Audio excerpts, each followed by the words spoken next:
Air hostess बहू। लंबी गोरी सुंदर दिखने वाली आन्या को एयर होस्टेस बनने का शौक था। वो दिन हो या रात सिर्फ एयर होस्टेस बनने के सपने देखती, वैसे ही वीडियो देखती और वैसे ही बोला करती थी। एक बार उसे देखने लड़के वाले आते हैं। आन्या बेटा आओ, मेहमान आ गए हैं। आन्या बाहर आती है। वो एयर होस्टेस की ड्रेस पहनी होती है। आन्या मेहमानों से बिल्कुल एयर होस्टेस की तरह बात करती है। आप सभी लोगों का हमारे शर्मा हाउस में स्वागत है। उम्मीद है आप लोगों को हमारे घर की मेहमान नवाजी के साथ ही मैं काफी पसंद आऊंगी। आप लोगों से निवेदन है कि अगले आदेश तक अपनी सीट की बेल्ट बांध ले, हम जल्द ही उड़ने वाले हैं। होने वाली सास बोल पड़ती है। उड़ने वाले हैं? अरे कहाँ उड़ने वाले हैं? ये किसी घर में आए हैं या प्लेन में? क्या है भाई साहब, ये आपकी बेटी को क्या हो गया है? तब आन्या की माँ जवाब देती है। वो क्या है ना, थोड़ी मजाकिया किस्म की है हमारी बेटी। वो तो दिख ही रहा है। वैसे क्या आन्या बेटी, एयर होस्टेस हो क्या आप? हो नहीं, पर हो जाऊंगी। 2 राउंड क्लियर है, बस अब तीसरे राउंड के बाद ज्वाइनिंग, फिर मैं बन जाऊंगी एयर होस्टेस। वाह वाह, सुना है एयर होस्टेस खूब कमाती है। और नहीं तो क्या, हर ट्रिप के पैसे, ऊपर से विदेश घूमो। मैं तो जल्द ही उड़ जाऊंगी। आन्या की बात सुनकर सास को लालच आ जाता है। वो मन ही मन सोचती है, मजा आ जाएगा, मैं भी बहू के साथ कभी अमेरिका तो कभी कनाडा। उधर आन्या मन में सोच रही होती है, ये रिश्ता मेरे लिए ठीक रहेगा। चुस्त लग रही है बुढ़िया, अपना घर संभालेगी, मैं प्लेन में, ये घर में। और फिर हंसते हंसते ही आन्या के मुंह से निकल जाता है, वो क्या है ना, मुझे तो रिश्ता मंजूर है जी। अरे बेटा, तूने तो मेरे मुंह की बात छीन ली। मुझे भी तो बहू के रूप में बहुत मंजूर है। तो बताइए कब की टिकट कटनी है मेरी? अरे कोई मुझसे भी तो पूछ ले कि मुझे शादी करनी है कि नहीं। ओह माय गॉड, एक एयर होस्टेस ने शादी के लिए हाँ कर दी है, तो तुमसे क्या पूछना। खैर अब मैं चलती हूँ, नमस्कार। आन्या का एयर होस्टेस बनने वाला भूत चढ़ता ही चला जाता है। खैर विवेक की शादी आन्या से हो जाती है। शादी के बाद बहू क्या बात है, लाल सी ड्रेस में बिल्कुल परी लग रही हो। बुढ़िया तू क्या सोच रही है मैं सब जानती हूँ। ये मेरे साथ लटकना चाहती है, गंवार कहीं की। अरे क्या सोच रही है बिटिया, मुझे घूर घूर कर देख रही है। अच्छा मैं ये कह रही थी कि मैंने सुना है वैष्णो देवी जाने के लिए प्लेन से जाओ तो 2 घंटे में दर्शन हो जाते हैं। वो क्या है ना, माता के दरबार में मत्था टेकने का मन था। हाँ हाँ क्यों नहीं, मैं टिकट करती हूँ ना आपकी। बहू वहाँ से चली जाती है।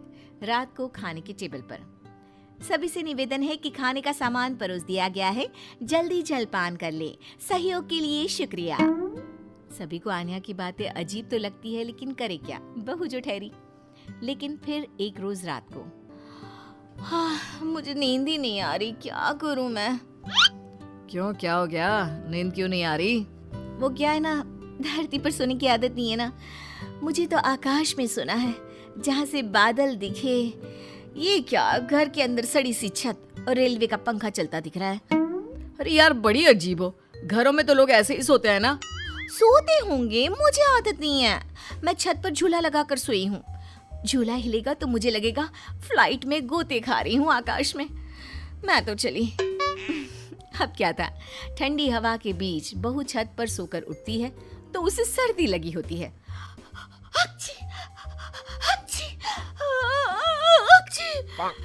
अरे क्या हो गया बहू, तू तो बोल रही थी मुझे जम्मू लेकर जाएगी, तू तो पहले से ही बीमार होकर बैठ गई। मैंने तो पैकिंग भी कर ली है, अब उड़ा कर ले चल। यहाँ नाक की दही बनी हुई है और इन्हें जम्मू घूमना है। हाय रे, लगता नहीं कि ये एयर होस्टेस बहू कभी मुझे प्लेन की सैर भी कराएगी। अरे क्या हो गया माँ, काहे रोई जा रही हो? बेटा मैंने सोचा था कि बहू उड़न खटोले में लेकर मुझे घूमेगी, लेकिन इसके नखरे झेलते झेलते मैं तो थक गई हूँ। तभी बहू आ जाती है। हक जी! आप लोग खड़े क्यों हो? मुझे खड़े हुए लोग देखने की आदत नहीं है। कृपया अपनी अपनी सीट पर बैठ जाए और खिड़की से बाहर देखें, साथ ही सीट बेल्ट बांध ले। देखो आन्या, ये एयर होस्टेस वाली जॉब बाहर तक ठीक है, लेकिन तुम ये घर पर जो अजीब सा व्यवहार करती हो ना, ये मुझे बिल्कुल भी पसंद नहीं है। तुम क्या समझो मेरी नौकरी की कद्र? ठेले में बैठ बैठ कर बस ठेले हो गया हूँ। मैं एयर होस्टेस हूँ। पता है हवाई टिकट कितने की आती है? लोग एक बार बैठने के लिए मरते हैं, मैं तो रोज 2 बार घूमती हूँ। और सासू माँ, मैं आपकी तरह खाना बनाने वाली औरत नहीं हूँ, समझ गई? बड़े ही घमंड से बोलने वाली बीवी का ये लहजा पति को बिल्कुल पसंद नहीं आता। वो ठेला नहीं, शोरूम है। जिसे तुम काम बोल रही हो वो मेरा जमा जमाया बिजनेस है, जिसे देखकर तुम्हारे मम्मी पापा ने मेरी शादी की थी। अरे हम लोगों की फ्लाइट में तो माल्या से लेकर मोदी आते हैं। हाँ हाँ, आते होंगे, लेकिन भागने के लिए, घूमने के लिए नहीं। जो भी हो, है तो बिजनेसमैन ही ना। हाँ, तो वो कौन सा तेरे से शादी करने को भाग रहे हैं बहू? पानी ही पीते हैं ना तेरे हाथ से, कोई बिजनेस एडवाइजरी तो नहीं लेते क्यों? अरे घूम घूम कर खाना, चाय और पानी ही तो बांटती है ना तू। जैसे जमीन पर वेटर होते हैं, तू बस इंग्लिश में गिटपिट करती है और तू हवा की वेटर है। जब देखो तब घमंड करती रहती है। सास के मुंह से पहली बार कड़े शब्द सुनकर आन्या रोने लगती है कि तभी ससुर उसके सपोर्ट में आ जाते हैं। देख भाग्यवान, एयर होस्टेस की जॉब भले ही खाना या पानी देने की हो, लेकिन आपदा के वक्त इन लोगों की बड़ी जिम्मेदारी होती है एक एक पैसेंजर का ख्याल रखना। काम काम होता है, वो छोटा बड़ा नहीं होता। आन्या को ससुर की बात से थोड़ा सहारा मिलता है, लेकिन तभी पति, माना पापा वो काम है, लेकिन काम को अपने सर पर चढ़ा लेना कहाँ तक सही है?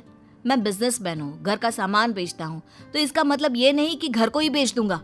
माँ घर पर रहती है, खाना बनाती है, तो इसका मतलब ये नहीं कि लोगों के घर जाकर खाना बनाएगी या फिर घर को होटल बना देगी। पापा, काम को घर के बाहर तक ही रखना सही है।